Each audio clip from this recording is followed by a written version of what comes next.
Today is the 22nd of July 2020 and we're in Hansford Park and we're speaking about Black Lives, an extension from that, and then we'll be talking about how to stay in love forever as a couple.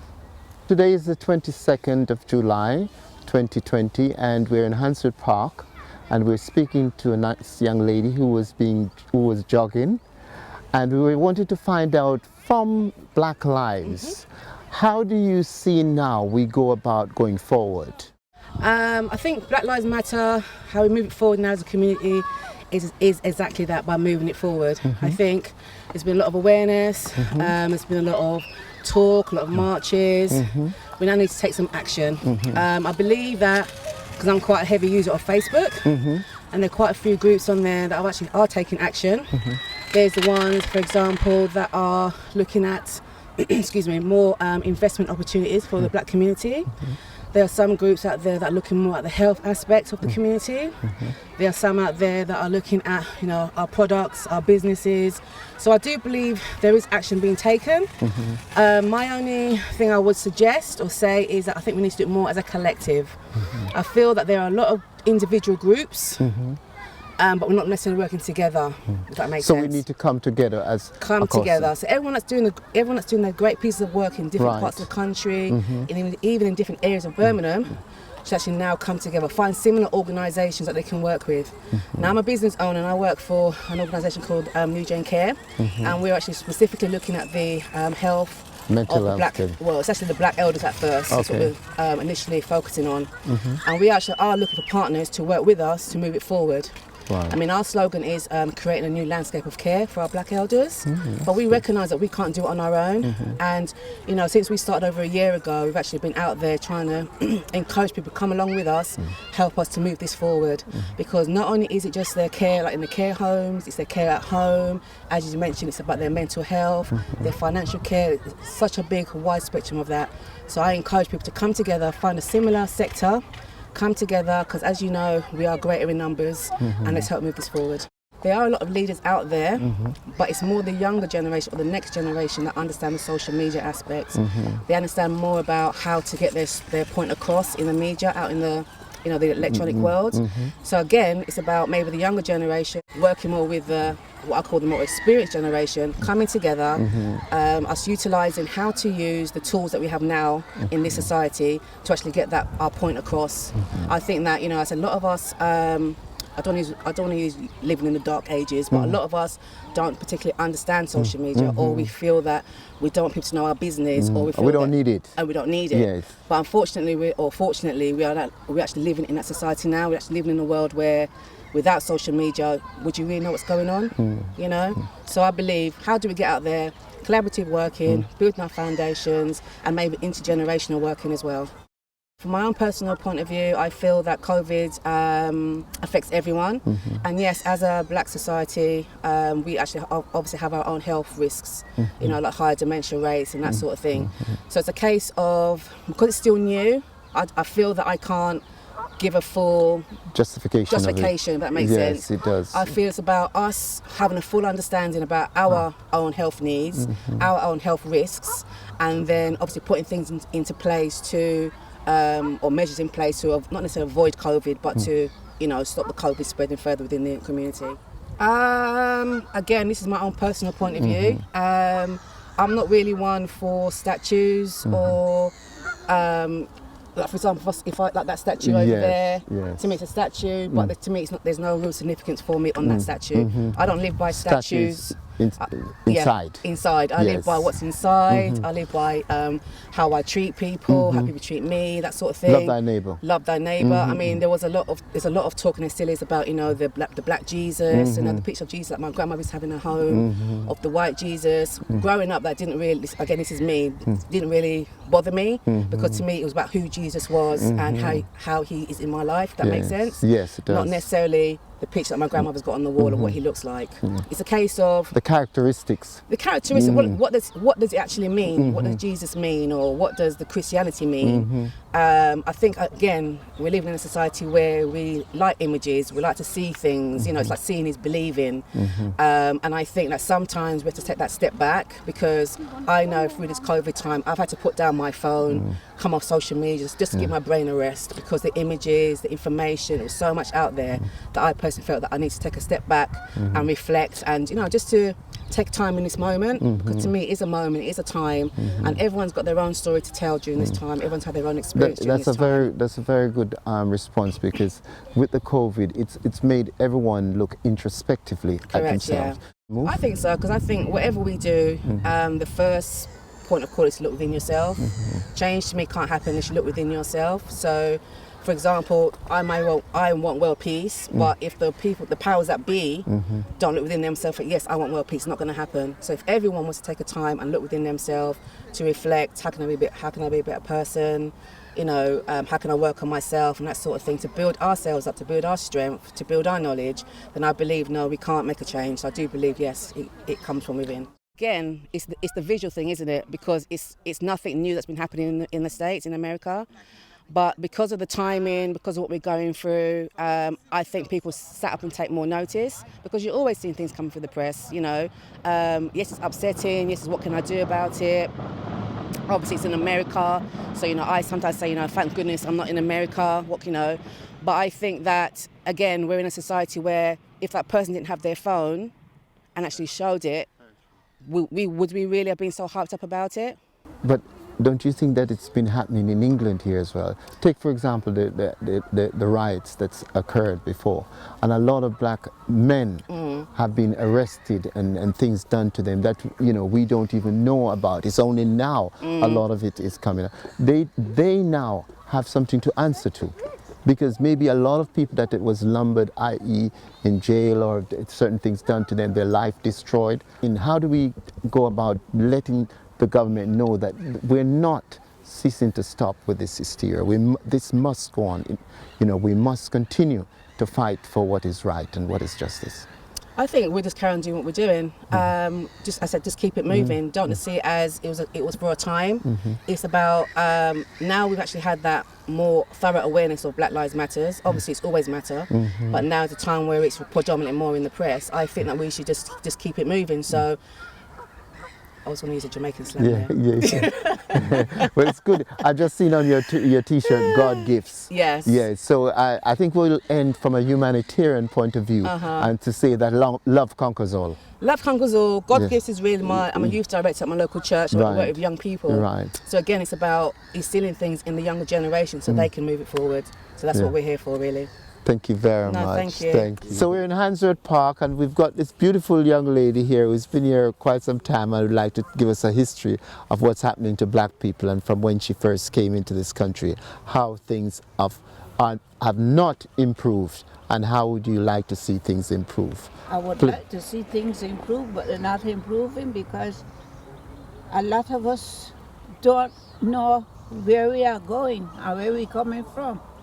How difficult was it for you when you came here? No, not very bad. It wasn't very bad, not for me. You came during Windrush time? Because my dad and my mother and father came here in the 1960s. And they were saying how cold, and they couldn't get a place to rent because they couldn't rent. That is definitely true, right? Because if you wanted a room, if you don't go to Indian place, that's the only way you can get a room. Nobody else would have you? No. Them days was hard days because you had to work, save some, and send some back to your country. For the young ones that are growing up. And when you see that you've done all of that and they come here now, and as you said, they've got no manners, do you see black people on a whole, are they moving forward? Are they not? They're moving behind? They're still moving behind.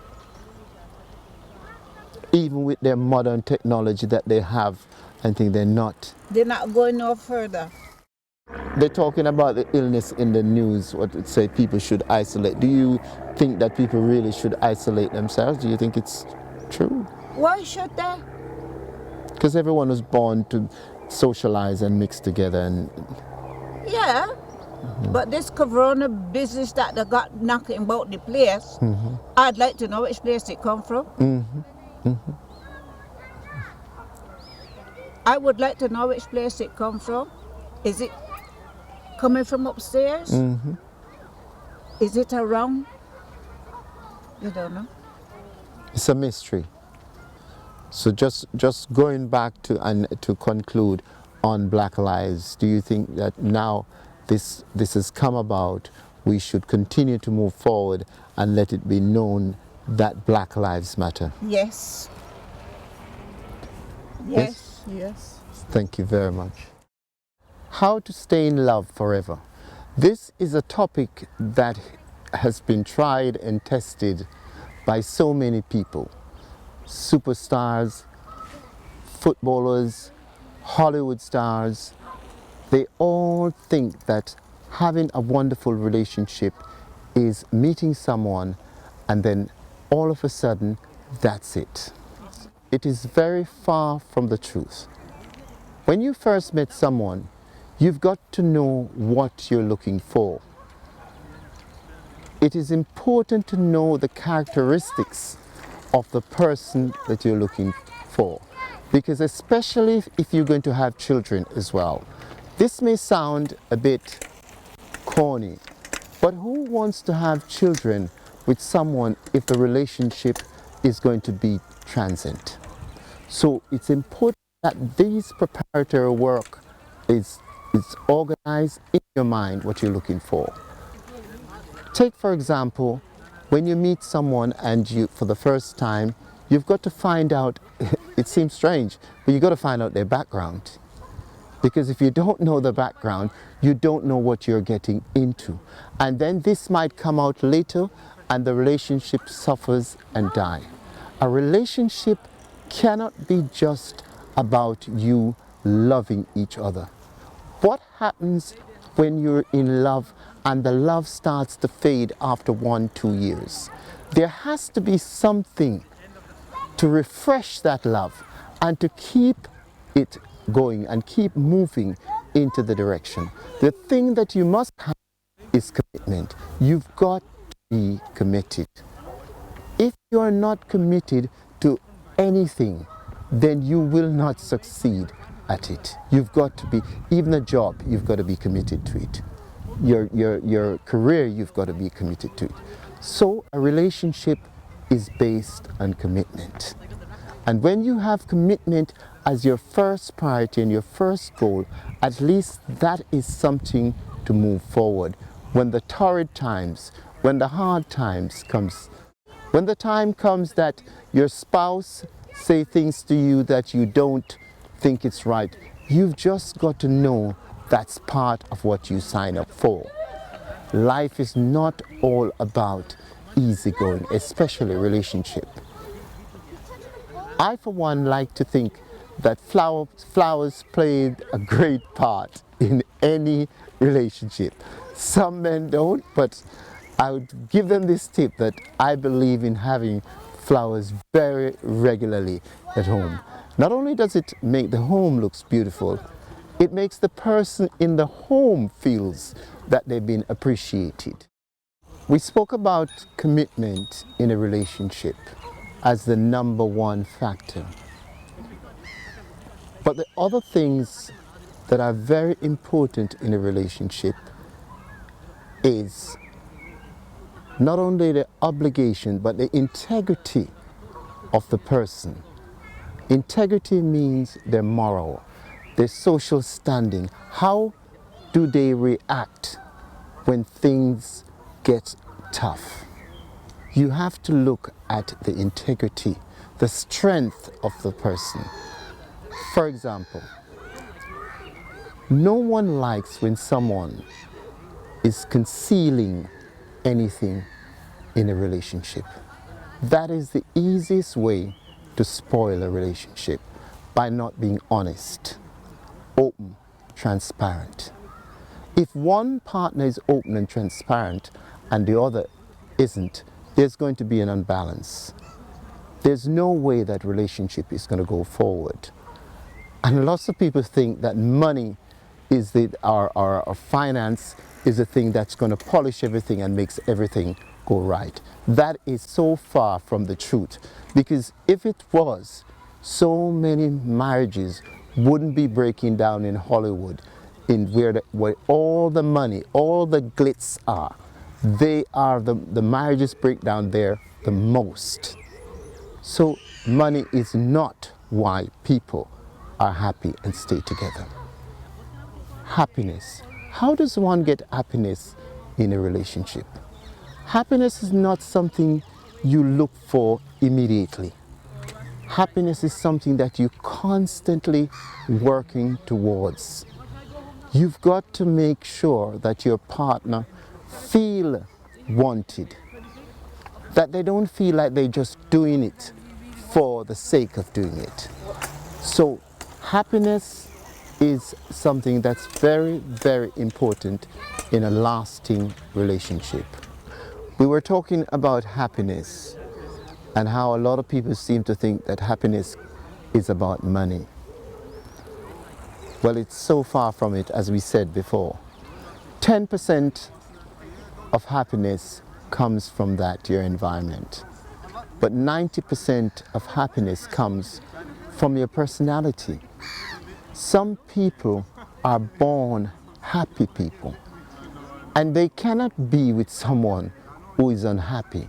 Take, for example, someone who is always grumpy and not smiling.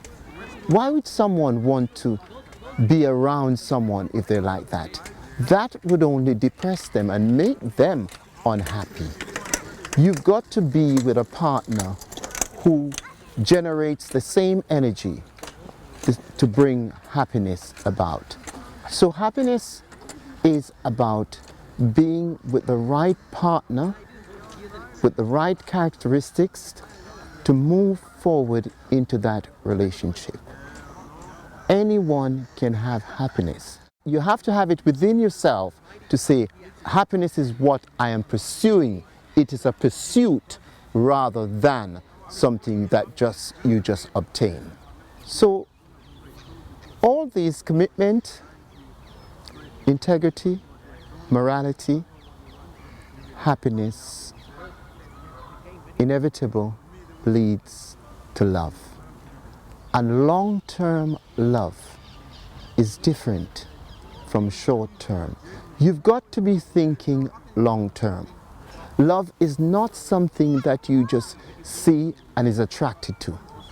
Rather, love is something that you constantly is working at to enhance daily, which brings about happiness in the end if you pursue it.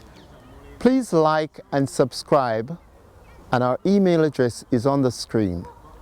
Any suggestion you'd like to make or anything you'd like to say. Thank you.